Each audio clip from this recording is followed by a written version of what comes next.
Donc tout d'abord, j'aimerais que l'on fasse un petit exercice ensemble.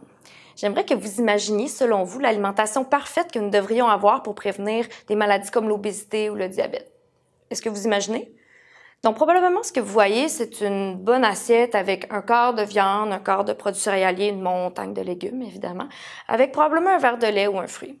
À vrai dire, si c'est ce que vous imaginez, on était drôlement près des recommandations qui sont faites pour la population générale. Et je ne doute pas que tout le monde, ici d'entre vous, les suivez ces recommandations à la lettre.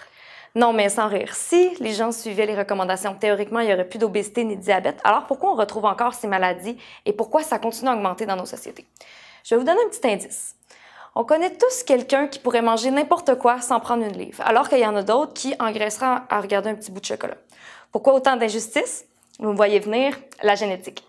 Et oui, la génétique est vraiment ce qui nous définit, ce qui nous rend uniques et qui pourrait dire pourquoi vous, madame, avez peut-être un métabolisme plus rapide que le monsieur derrière ou pourquoi vous, madame, peut-être aurez plus de difficultés lorsque vous voyez un petit bout de chocolat comparativement à votre voisine d'à côté. À vrai dire, c'est vraiment le but de ma thèse, c'est de regarder l'effet des gènes, donc la génétique, sur vos habitudes alimentaires et vice-versa. On peut prendre un exemple, les fruits et les légumes en prévention du cancer. Certains d'entre vous pourraient en effet manger des fruits et légumes et prévenir le cancer, alors qu'il y en a d'autres qui pourraient en manger toute leur vie et qui vont finir par le développer pareil. C'est un peu comme si les fruits et légumes étaient efficaces chez certains alors qu'ils seraient moins ou pas du tout chez d'autres. Dans le cas de ma thèse, j'étudiais un aliment en particulier, les produits laitiers. À vrai dire, ce que je veux voir, c'est est-ce que les produits laitiers peuvent aider à prévenir l'apparition d'un diabète de type 2 et surtout, trouver qui, parmi vous ou parmi la population générale, pourrait vraiment bénéficier des produits laitiers. Afin de vous immerger dans mon monde, j'aimerais vous présenter deux participants typiques avec qui je travaille au quotidien, donc Paul et Pierre. Paul et Pierre, les deux sont dans la soixantaine, même gabarit, même niveau d'activité. Les deux avec une bonne bedaine quand même, retraités. Aussi un élément qu'ils ont en commun, leurs médecins respectifs ont trouvé un risque de diabète. Ce qu'on a fait dans le cadre de mon étude, de ma thèse, on leur donne des produits laitiers sur une longue période de temps.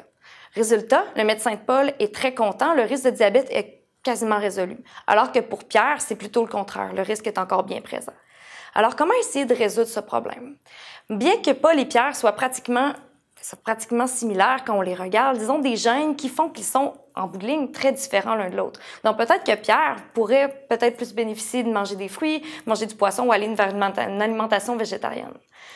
En somme, c'est un peu utopique de croire que le modèle alimentaire que l'on nous recommande est le bon pour tous. Mais avec le développement des conseils personnalisés en nutrition, on peut espérer que, dans un futur plutôt rapproché, éventuellement, on pourra avoir un profil alimentaire qui nous correspond le mieux.